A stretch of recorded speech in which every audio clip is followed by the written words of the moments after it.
satu akan menjelaskan mengenai tentang kasus e-commerce Grab Toko. Jadi di sini kelompok kami akan menjelaskan tentang mengenai kasus Grab Toko.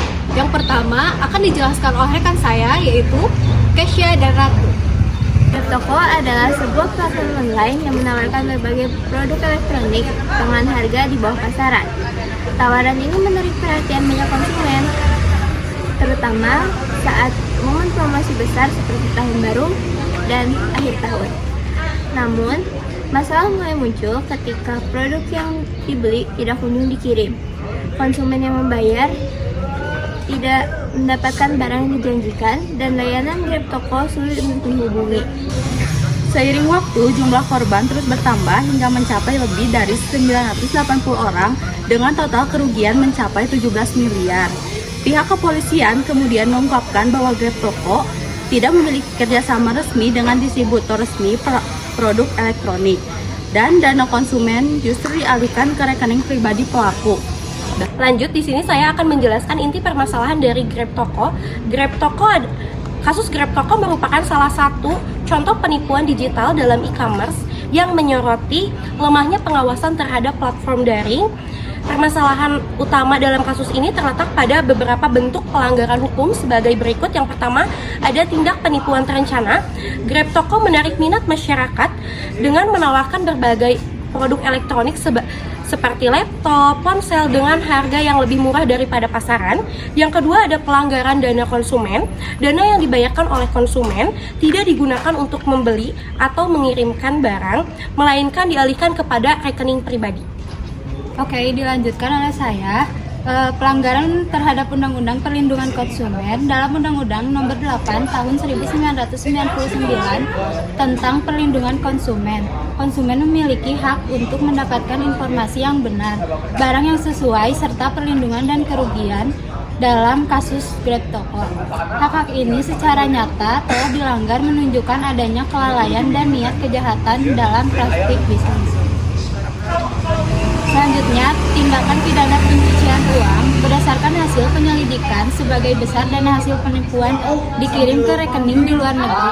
Hal ini menunjukkan bahwa pelaku bukan hanya melakukan penipuan tetap, juga berupaya menyembunyikan atau mengaburkan asal-usul dana yang termasuk dalam tindak pidana pencucian uang. Kerugian yang ditimbulkan, kerugian finansial langsung sebanyak 980 orang korban telah melaporkan mengalami kerugian akibat tidak menerima barang yang telah dibayarkan. Total kerugian ditaksir mencapai 17 miliar dengan beberapa laporan menyebutkan kerugian individu hingga ratusan juta rupiah. Dalam kasus lanjutan terdapat laporan tambahan dari 12 korban lainnya dengan total kerugian 195 juta lebih. Lanjut oleh saya, kerugian psikologis dan sosial. Konsumen merasa tertipu, kecewa, dan mengalami stres karena kehilangan uang yang tidak sedikit. Masyarakat menjadi lebih takut dan waspada terhadap belanja online yang bisa berdampak negatif terhadap pertumbuhan ekonomi digital. Rusaknya kepercayaan publik terhadap e-commerce.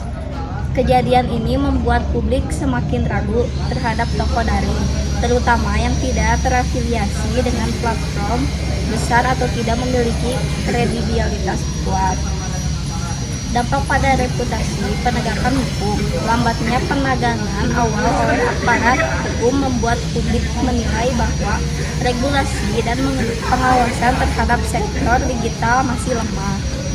Muncul desakan agar pemerintah memperketat pengawasan terhadap toko daring dan memperjelas regulasi e-commerce. Selanjutnya, untuk akhir kasusnya itu setelah menerima banyak laporan atas kasus tersebut dari Grab Toko, maka akhirnya itu akan ditindaklanjuti oleh pihak kepolisian setempat. Pada Januari 2021, pemilik Grab Toko bernama Yudha tersebut itu ditangkap oleh Direktorat Tindak Pidana Cyber Bareskrim Polri. Untuk proses penyelidikannya, diketahui bahwa pelaku telah melakukan penyelidikan dan juga melakukan penipuan secara terencana atau terstruktur, yang dimana memindahkan dana hasil kejahatannya itu ke rekening luar negeri. Nah, untuk status hukum pelaku ini ada beberapa, dan juga pelaku ditetapkan sebagai tersangka dan juga dijerat dengan beberapa pasal pidana. Seperti yang pertama adalah pasal 378 KUHP, yang dimana di sana itu menjelaskan tentang penipuan. Lalu yang kedua itu tentang pasal 372 KUHP, yang dimana membahas tentang penggelapan dana.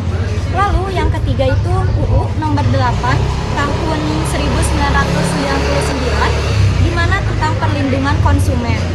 Selanjutnya, status hukum pelaku itu ditetapkan sebagai tersangka dan juga dijerat dengan beberapa pasal pidana, antara lain adalah di pasal 378 KUHP yang dimana tentang penipuan.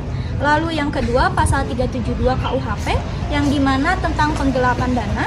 Terus yang ketiga itu Undang-Undang nomor 8 tahun 1999 tentang perlindungan konsumen, dan juga yang terakhir UU yang keempat yaitu UU nomor 8 tahun 2010 yang dimana membahas tentang tindak pidana pencucian uang atau juga TPPU. Namun, hingga beberapa waktu setelah penangkapan, informasi publik tentang pemulihan dana korban atau proses hukuman secara final belum disampaikan secara menyeluruh oleh pihak berwenang. Banyak korban masih menunggu kejelasan terkait ganti rugi atau pengembalian dana yang hilang. Hal ini menunjukkan bahwa kasus secara hukum memang diproses, tetapi belum sepenuhnya tuntas dari sisi pemulihan kerugian konsumen. Lalu, upaya yang dilakukan kelompok kami untuk pencegahan kasus penipuan atau One Prestasi di Grab Toko melibatkan beberapa langkah, baik yang bersifat preventif maupun represif. Langkah preventif meliputi pengaturan hak dan kewajiban konsumen dan pelaku usaha, larangan periklanan yang menyesatkan, dan pembentukan lembaga perlindungan konsumen. Langkah represif meliputi sanksi pidana dan denda bagi pelaku penipuan. Terima kasih kepada semuanya yang sudah menonton video kelompok kami. Hanya itu yang dapat kelompok kami sampaikan. Kurang dan lebihnya mohon maaf. Wabillahi taufiq wal hidayah. Wassalamualaikum warahmatullahi wabarakatuh. Terima kasih.